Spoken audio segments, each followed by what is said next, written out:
I know, it makes me want to.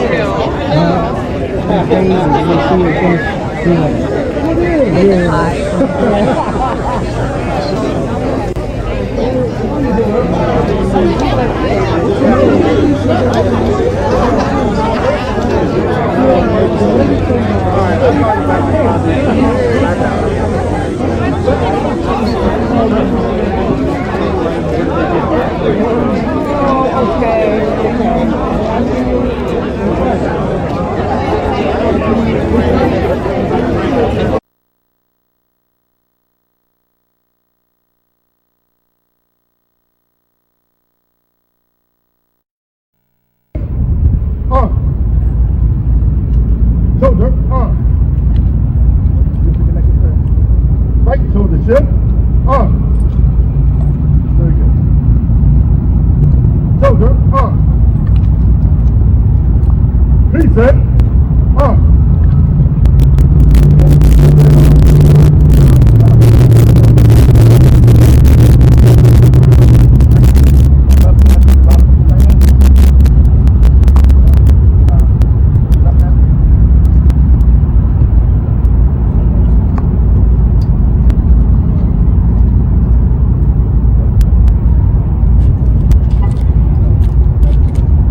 Shoulder arm. And one of the things you do is see my muscle side come forward. I'll put it in the position you should be. Right shoulder shift arm.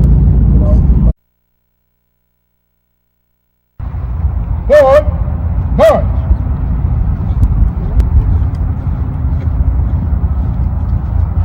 Company. Hold. Come on up. Come on. Dress on the statue. Dress on the statue. Dress up there.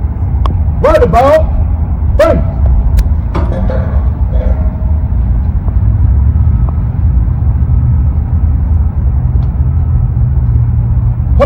Color guard. Post colors.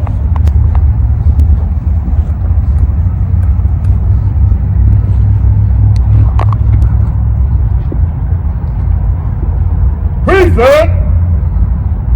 Arms.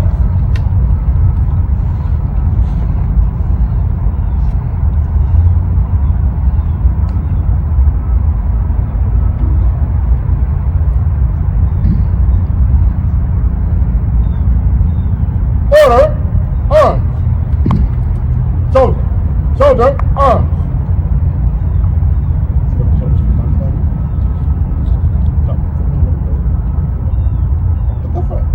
You want to do it after 4 hours? And now, our national anthem. Present, arms.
Shoulder, arms. Color guard and color guard only. Right about, face. Rejoin formation, post.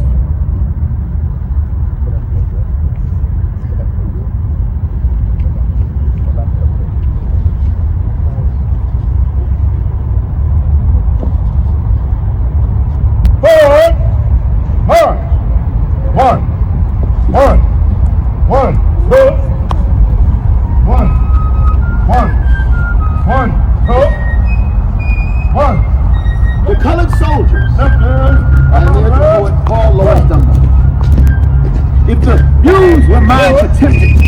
and my feeble voice was gone, with my comfort, plains, and pleasures, I would sing a stirring song. I would sing a song heroic of those noble sons of Ham, those gallant colored soldiers who fought for Uncle Sam. In the early days, you scorned them, and with many a flippant flout said these battles are the white man's, and the whites will fight them out. Well, up the hills you fought and faltered. In the vales you strove and bled, while your ears still heard the thunder of the foe's advancing tread. Then distress fell on the nation, and the flag was drooping low. Should the dust pollute your banner? No, the nation shouted no. So when war and savage triumph spread abroad his funeral pall, then you called the colored soldiers, and we answered to your call. And like hounds unleashed and eager for the lifeblood of their prey, sprung us forth and bore us bravely in the thickest of the fray. Where the fight was hottest, where the bullets fastest fell, there we pressed, unblanched and fearless, at the very mouth of hell. We rallied to the standard, to uphold it by our might. None was stronger in the labors, none braver in the fight. From the blazing breach of Wagner to the plains of Olustee, we were foremost in the fight of the battles of the free. And at Pillar, God have mercy on the deeds committed there, and the souls of those poor victims sent to thee without a prayer. That the fullness of thy pity or the hot wrought spirit sway of those gallant colored soldiers who fell fighting on that day. Yes, we blacks enjoy our freedom, and we want it dearly too, for the lifeblood of our thousands did the southern fields bedew. In the darkness of our bondage, in the depths of slavery's night, our muskets flashed a dawning as we fought our way to light. We were citizens and soldiers when rebellion raised its head, and those traits that made us worthy, those virtues are not dead. We were comrades then and brothers. In our hearts, we felt the burn. We have slept and marched and suffered beneath the same dark skies as you. We have met at fiercer foemen and been as brave and true. And our deeds shall find a record in the registry of fame. So our blood has cleansed completely every blot of slavery's shame. So all honor and all glory to those noble sons of Ham, those gallant colored soldiers who fought for Uncle Sam. The Colored Soldiers by Paul Lawrence Dunbar. Thank you.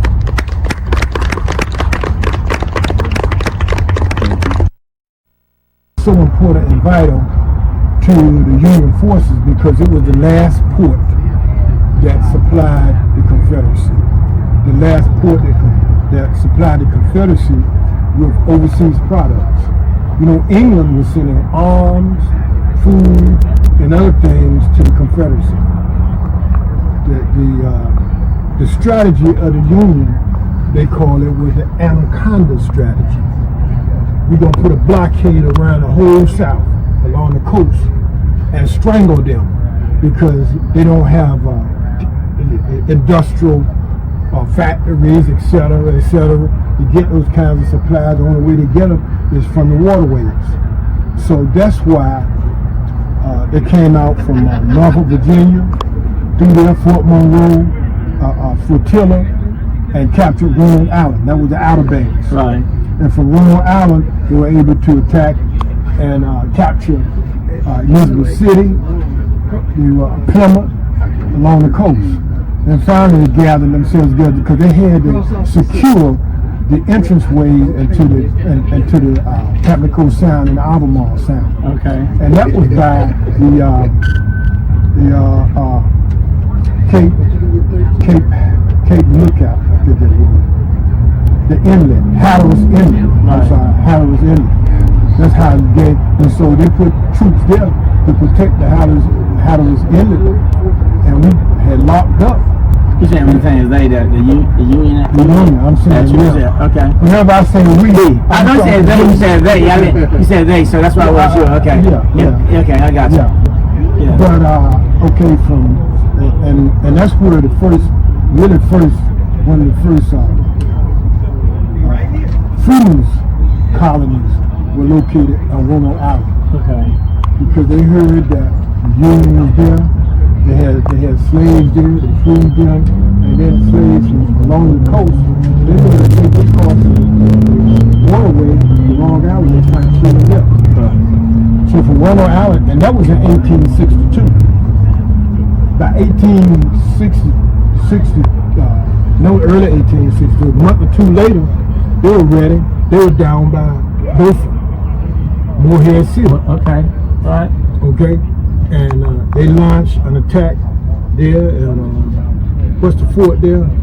Fort Macon. Yeah, it was heavily fortified. They bombarded that fort there, and found that they surrendered. So they took over Fort Macon, Beaufort, and then were able to land 13,000 troops on the ground. And we came up the river and we landed them at Slocum Creek. Havelock. Exactly. Yes, sir. That's right. And that railroad that comes through Havelock all the way to Riverdale, James City, that railroad was built at 1861. No, 1858, I think. 1868. Yeah. So it's relatively new, and they followed the railroad, and then finally they were caught there at that stage of battle, the Battle of Newburgh, March 14, 1862. And Newburgh fell. Overwhelming odds, 13,000 federal troops with gunboats blasting, troops coming down the road, and only about 6,000 Confederates, and they were untrained, militia type, and they fled. We busted on them, and they fled to Kingston. But the same thing, Anaconda was being practiced along the whole coast of North Carolina. They got both of the Moorhead. Both of the Moorhead were extremely important to the Union forces because they were supply areas. That where the ships would come in, get coal, fuel, water, supply, and then head on down. Because the whole target was Wilmington. Wilmington was the target. But Wilmington was hard nut to crack because the waters were shallow around here. Plus they had Fort Fisher, them big guns there. Right. And they held off. They first attacked there, I think in 1863, and they held off for 2 years. They came through ships? Yeah. They came through ships from Moorhead. Because Moorhead was an intermediate area for refueling. So they would gather up, come down the coast. So they fought for 2 years the first time, and then I'm assuming that they attacked at some point. Yeah, they attacked. They attacked several times and were repulsed. Right. So finally, in 1865, Fort Fisher fell. And it fell. They had a couple of harebrained scares. It was so well fortified. The thing about an earthen fort, when you shoot a cannonball against an earthen fort, it smothers it. You know, the sand, they got all that sand and all that stuff around it. So it was really damaged.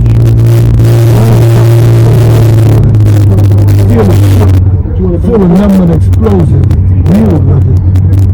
So it set right on up to the fort wall and blew it up. Right. And you'll find that out. Chris Farmsby in Wilmington, he talks about that in his book. They blew the ship up and hardly put it together on the forts. Now, what USCT was here at the fall of In the fall of Wilmington, and the fall of Wilmington was the 5th Ohio, and there were several other units too, and partial units. You know, one thing about the USCT, white units, they stayed together. You know, they come in the community, they stay together. When they made the USCT in 1863, in May 1863, all the units were basically designated by the state which they came from. And then the regiments were from the communities. So the USCT, so they broke us organized the first North Carolina Colored Volunteers. And they came down in 1863 in July, organized it. It's supposed to be a brigade, 4 regiments. It never got to be a brigade because, in fact, the name was the African Brigade. And generally, that's what they would call all African soldiers, African Brigade. Right. Same thing there, but you never gained brigade strength because as the units were organized, they ship them off to attach to different regiments and different divisions and so on. But here in Wilmington, the fight continued. When Fort Fisher fell, the Confederates fell back along the military highway, you saw that and all that. They fought, they sent skirmishers there and tried to slow their advance. So they built fortifications here at Forks Road. Forks Road? Yes, Forks Road, here at Cameron. And you can see those fortifications over there. You can see the fire pits, the rifle pits, etc. I mean, well dug in. And we pushed forward, and we led the attack. USCT, we led the attack, and we attacked several times, and were beaten back. They were so well entrenched. Right. But 2 days later, the end of 2 days of fighting, we got ready to bust them again. And they had all fell back. And they were on their way from here to Abelsburg, outside of Bentonville, etc. So when they fell here, that meant Wilmington was open. And we marched to Wilmington. And we marched into the city. And this man here can take the story back from that. Because his unit was here, they were the major unit here. And how many units? Come on over here. How many USCT units, different USCT units, were here during that Forks Road battle? I want to say 7, both on both sides of the Cape Fear River. Of the river.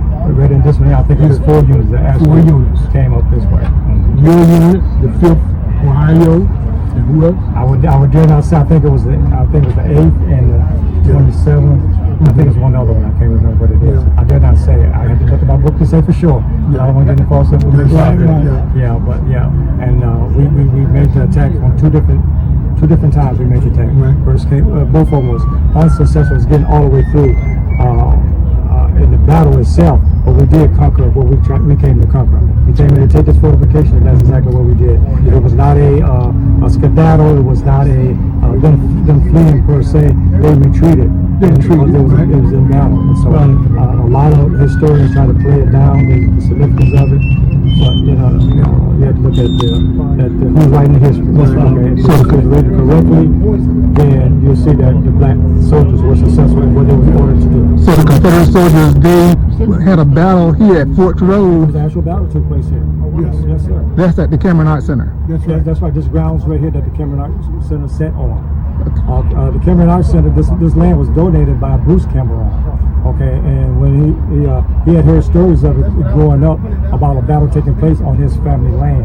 Okay, and so this museum was located somewhere else. You guys from here probably know that. But then when he donated this land here, and he found out the battle took so close to this place, he said that they had to commemorate what happened here, and we've been doing it ever since then. Whatever year came into it, moved to this new location, we've always been commemorating that battle out there. And this is a gentleman that the artist depicted carrying the flag right here. They gave me that honor. Because the 5th was the lead charge. The 5th was skirmishers. You know what the skirmishers are? It's kind of like the cavalry and sharpshooters, and they survey what's going on and try to see where the enemy's at. And we were that. And our company, the 5th, what I belong to, was kind of lead in that. And so that's why we're here. 2 significant battles that we took place in. This one and the Battle of New Market Heights. Chafin Farms. Okay. Is that in Wilmington? That's in Virginia. Okay. That's in Virginia. And when our unit first came into existence, we left Ohio and went to Virginia. And so we have battles in Virginia. Then we came down here. The for this campaign here, Fort So- Fisher campaign. So when you had the battle here at Forks Road at the Cameron Arts Center, they traveled into Wilmington to have a battle there, or they just surrendered? They didn't have any battles there. They basically surrendered there. By the time we got there, we came into Fort Fisher. We landed in Fort Fisher. We had the first campaign was in December, Christmas Day actually, December of 24. Okay, it was unsuccessful, and then we had a second campaign. 1865. The first campaign was 64. 1864. The first campaign was 64, Christmas of 64, December. And then we came back, and it was successful in January, taking Fort Fisher. Then we marched our way on up here. A couple other battles as we came up here to Fort Fisher. I mean to Forts Road. Forts Road was important because we was working our way to Wilmington. And Wilmington, Lee had said Wilmington was their last stronghold. And if Wilmington failed, then the war was lost. The war was lost. It was over because their last chance of supplies came in through Wilmington. And I like to Through the Cape Fear River. Through the Cape Fear River, Old Inlet and New Inlet. Fort Fisher is at New Inlet, so and that's the most. This is the most important port because the other ports have been captured. Basically, Charleston and Atlanta and New Orleans, they had already been taken because the longest siege of the war, the longest campaign of the whole war, is called the Alicante campaign, where they tried to stranglehold all of the ports to stop the blockade runners from bringing supplies in. You're about to say? I just want to point out that they were in two battles. The 5th, Ohio 5th. Newmarket Heights was important because I think there USCT lost more men. That was the most casualties suffered by USCT in a single battle. And that's because they had to storm fortifications. It's also called the Battle of the Crater because there's this huge crater that they had crossed. And you think about artillery on top of that crater. It was like shooting ducks in a pond. Right. And USCT were not deterred. And we fought all the way through that and up the side till they were ordered back. Now, when you say the USCT, that's the United States Colored Troops. Yes, it is. 9 times out of 10, that's where you're going to see it.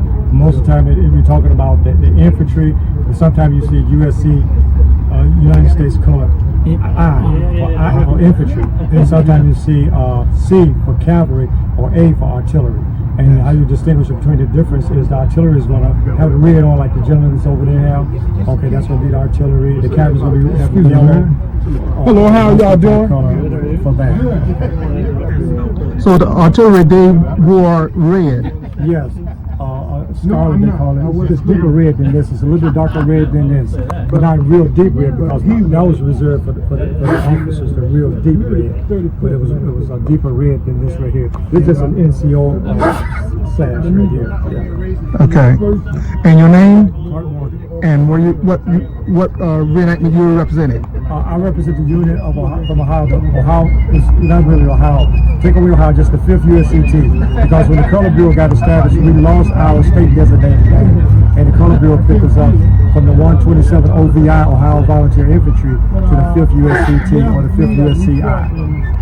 And we had 2 units that fought in the Battle of Fort Fisher. We also had another unit that was established as the 27th USCT, and they landed first, was over the first ones to come into Buchanan's Battery in this assault here. It's a 2-pronged assault on the way to Wilmington. And I like to say that we fought for, and they like to use the word union. I don't like to use that word that often. I like to use the United States because it was not the Union. It was Union generically, but officially it was the United States Army that we fought for. And a lot of times we lose the significance of when we say Union and Confederate. Okay, it was the United States Army fighting against people who was rebellion against the United States Army that was committing acts of treason, acts of insubordination, acts of non-citizenship, as you will, because they wanted to start their own country. So when you said the Union soldiers, that's incorrect? Well, it's not incorrect, but they don't put the emphasis on that it should. These are United States. United States. Yeah, and Union is used a lot, and especially at that time, and it came up to this area here, because even when Lincoln signed the Emancipation Proclamation, he used the word Union to save the Union, to hold up the Union, to support the Union, which is talking about the government, the Union of the arm of the United States. keeping that union intact. Okay, and that's the job of every president of the United States.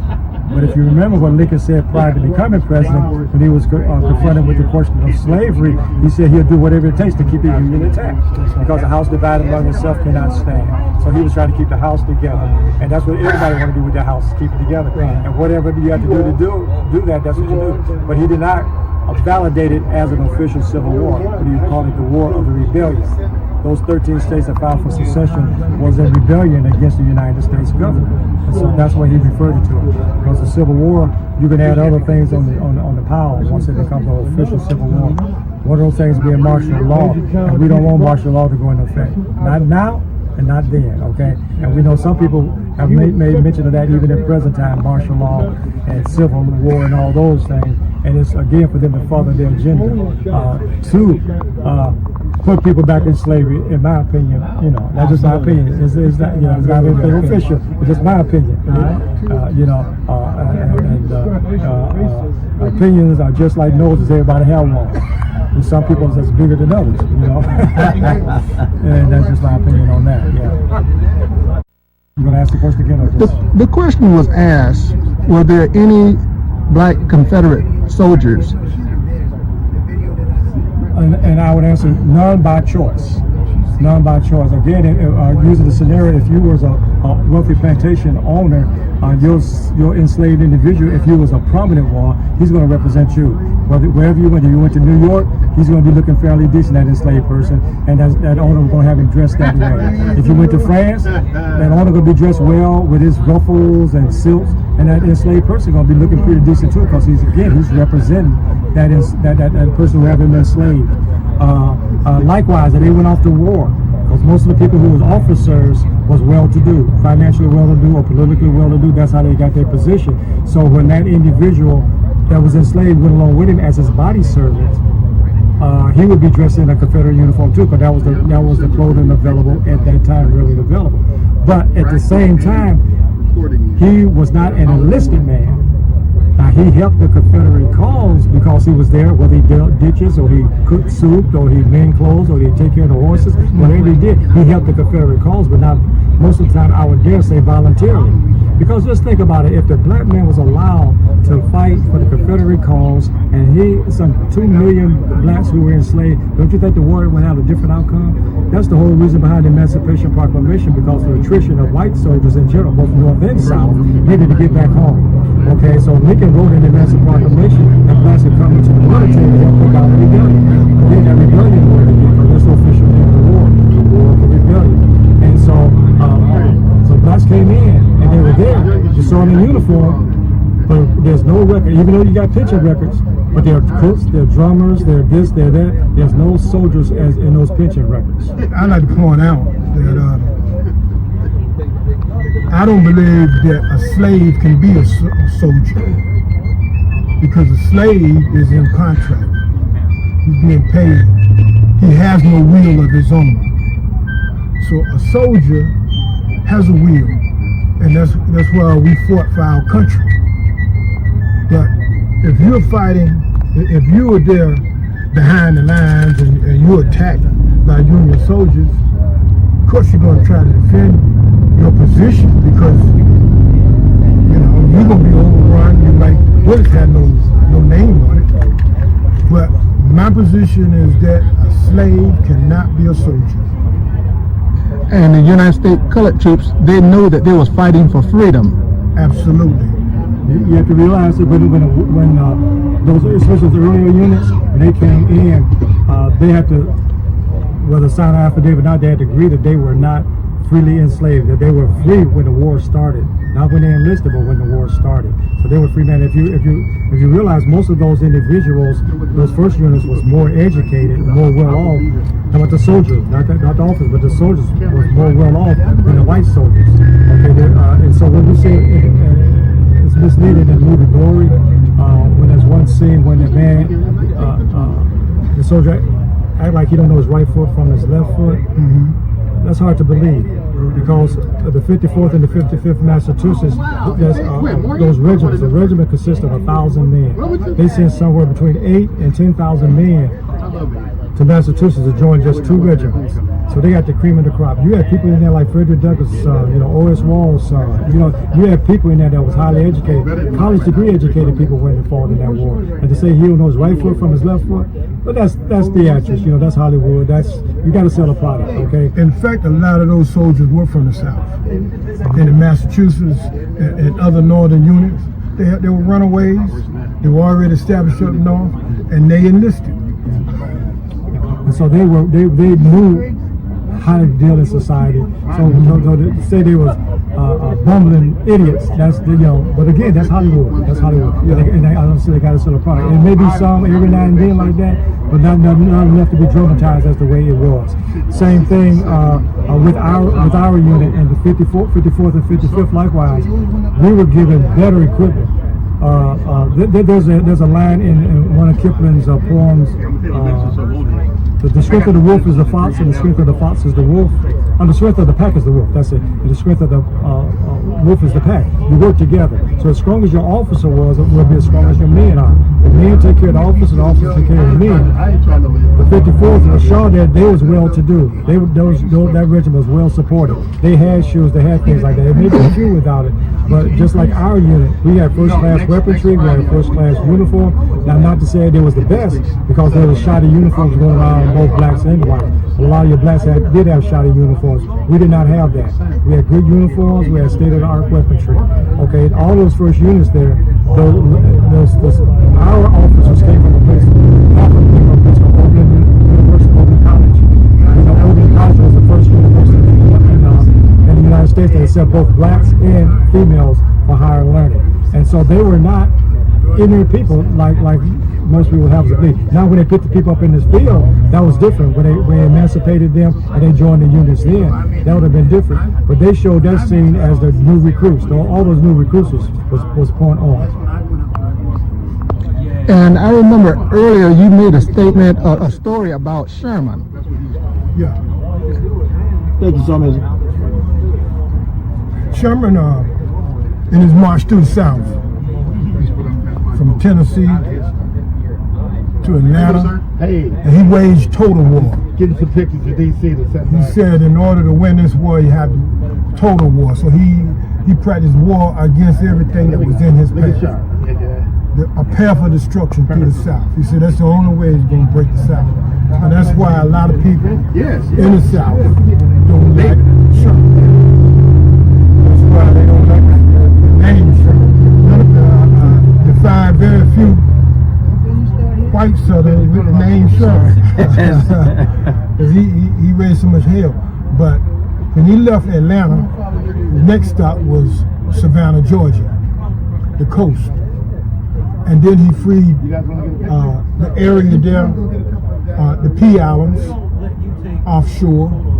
And there he decreed that on these areas that the Confederates had abandoned to these African Americans, he said, we're going to redistribute the land. And each family would get 40 acres and 1 military mule. That's where we get 40 acres and a mule. And that held up until your fellow North Carolinian, President Johnson,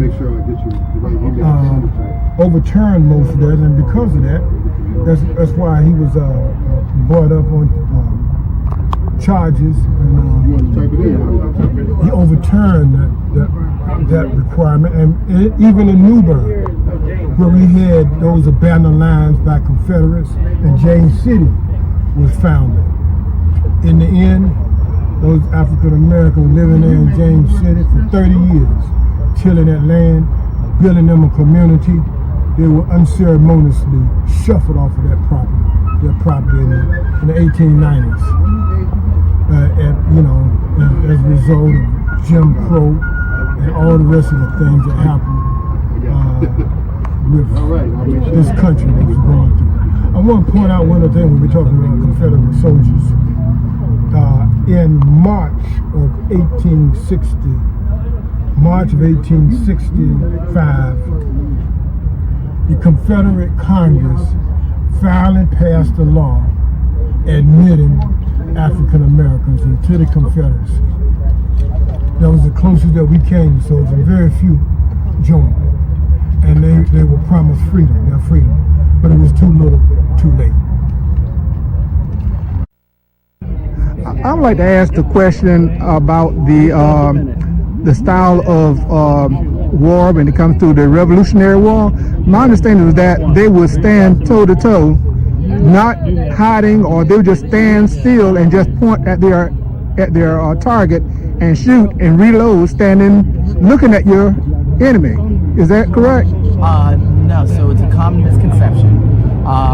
So in the Revolutionary War is the first time that in European history we start documenting guerrilla warfare.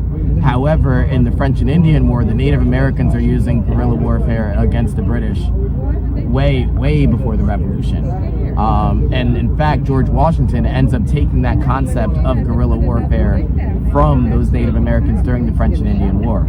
And what he starts to do is you see stuff called hunting frocks, and those hunting frocks are layered pieces of linen. And what happens is the idea of the hunting frock is that when you're hunting, you're going to be able to lay down in like snow or even like foliage such as leaves, and if it's a brown tinge or something like that, it's going to blend in better than necessarily wearing a large red uniform or bright red uniform, right?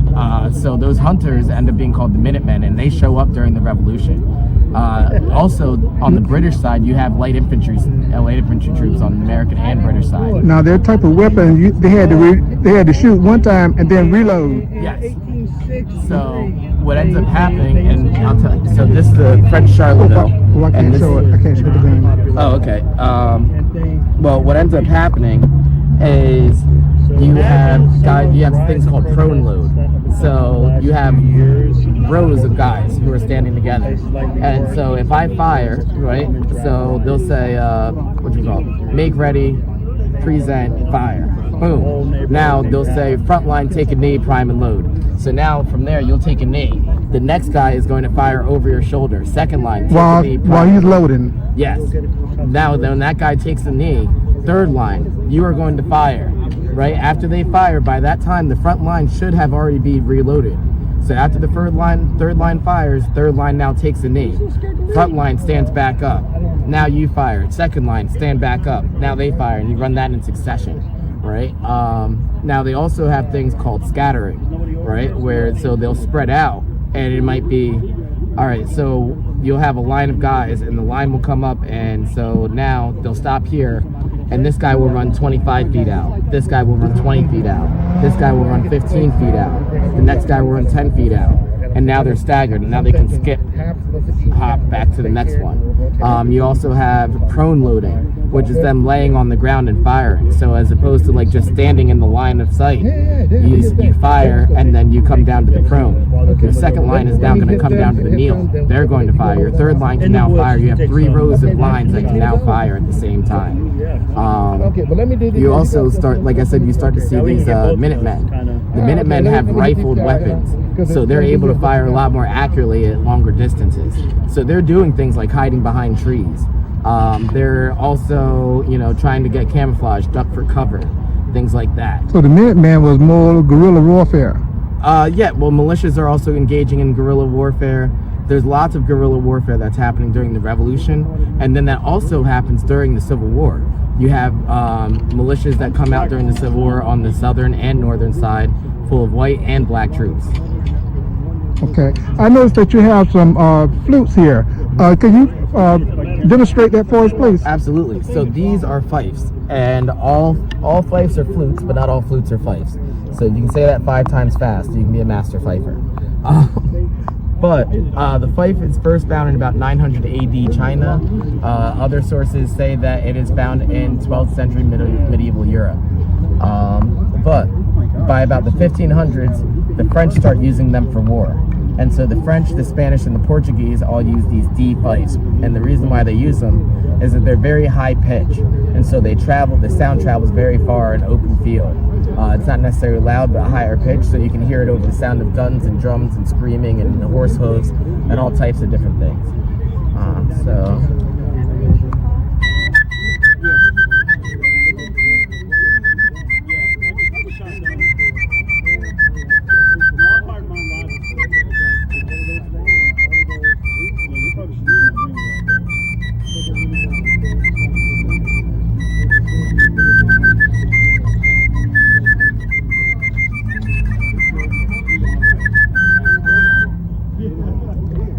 what infantry and what reenactment that you're representing? So I am representing the United States Colored Troop Soldiers, and I am what's called a principal musician. So I would have been with the infantry. However, you also have bugles here that would have been also part of the field music. This is an infantry bugle, but you most usually see them with the cavalry. Now, what would the bugle be used for? Sending communications, just like fifes and drums. It's just another way to send communications. So bugles become more popular during the Civil War because they're killing off a lot of musicians. And it's a lot faster to train somebody to be able to play a bugle than it is to necessarily train them to be able to play a fife. So bugles used to send messages is the type of music they play, it tells what to do? Yes. So, for example, if you've ever heard reveille on a military base, that's what a bugle call we still use today. That tells people when to wake up. Before that, we had a different reveille, which was...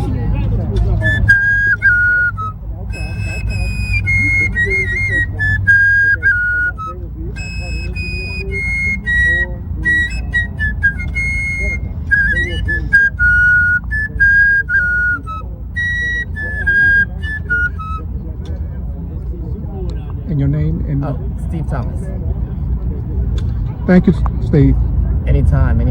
Thank you for having me. I'd like to ask a question about... I know, it makes me want to.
Park. I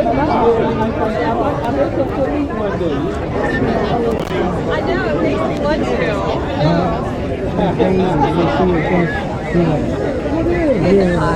to.